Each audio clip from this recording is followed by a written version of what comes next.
وہ شہر محبت جہاں مصطفیٰ۔ نحمدہ ونصلی علی رسولہ الکریم۔ کلمہ توحید لا الہ الا اللہ محمد الرسول اللہ، اس کی تحقیق کے بارے میں کچھ باتیں آپ کے سامنے پیش کرتا ہوں۔ پہلی بات تو یہ سمجھنی چاہیے کہ ہمارے ہاں رائج 6 کلمے اس نام اور عنوان کے ساتھ یکجا طور پر قرآن یا احادیث میں ثابت نہیں ہیں،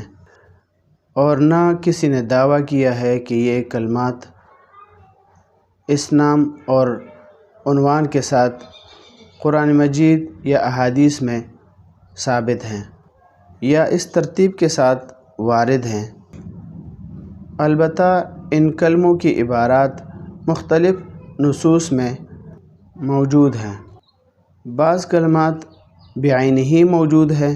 اور بعض متفرق طور پر موجود ہیں، اور اس میں سے بعض کے فضائل بھی موجود ہیں۔ اسلامی عقائد کی تدوین کے مختلف ادوار میں جب غیر عربی لوگوں کو عربی زبان میں اسلامی عقائد یعنی اللہ تعالیٰ کے صفات، یعنی اللہ تعالیٰ کی توحید اور صفات، اسی طرح کفر اور شرک سے بیزاری وغیرہ کے کلمات کی تعلیم دینے کی ضرورت محسوس ہوئی، تو اسلام کے بنیادی عقائد کو اہل علم نے ایمان مفصل، ایمان مجمل اور 6 کلموں میں جمع کر دیا، اور ان کلمات میں سے جس کی کوئی فضیلت احادیث میں منقول ہے تو اس کو بھی ساتھ ذکر کر دی گئی۔ اب اس تمہید کے بعد مسئلہ یہ ہے کہ پہلا کلمہ جس کو کلمہ توحید کہا جاتا ہے، اسی طرح دوسرا کلمہ جس کو کلمہ شہادت کہا جاتا ہے، یہ اسلام کے بنیادی عقیدے کا اقرار ہے۔ قرآن مجید میں متفرق طور پر اور احادیث میں بعینہ یکجا بھی اور متفرق طور پر بھی، اور بعض جگہ اس کا معنی اور مفہوم موجود ہے، لہٰذا بجا طور پر کہا جا سکتا ہے کہ کلمہ طیبہ احادیث میں یکجا بعینہ موجود ہیں۔ البتہ یہ کہنا کہ ایسی حدیث بتائی جائے جس میں اس کلمے کا نام پہلا کلمہ رکھا گیا ہو یا اس نام سے اس کا ذکر ہوا ہو، تو یہ مطالبہ درست نہیں ہے، کیونکہ کلمات کے اس مروجہ ترتیب اور ان کے ناموں کے حوالے سے کسی کا بھی یہ دعویٰ نہیں ہے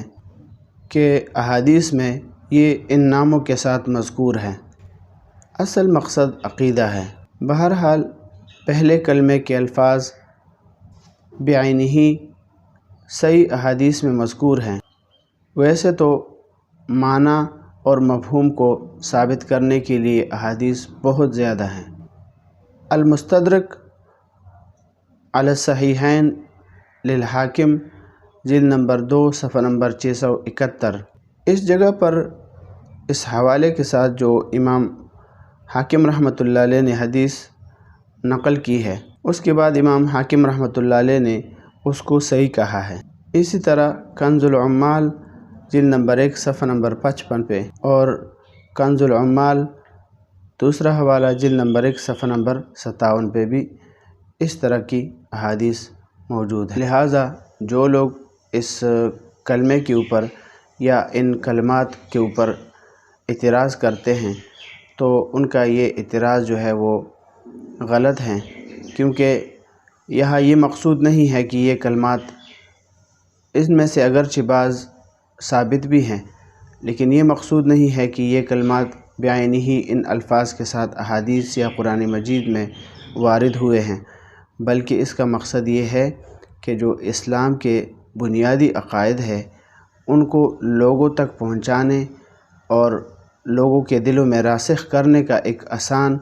طریقہ بنایا گیا ہے۔ اس لیے ان کلمات کو جمع کر کے، اگرچہ احادیث میں مختلف متفرق جگہوں میں اس کا معنی اور مفہوم موجود ہے، تو اس لیے جمع کیا گیا ہے، لہٰذا ان لوگوں کو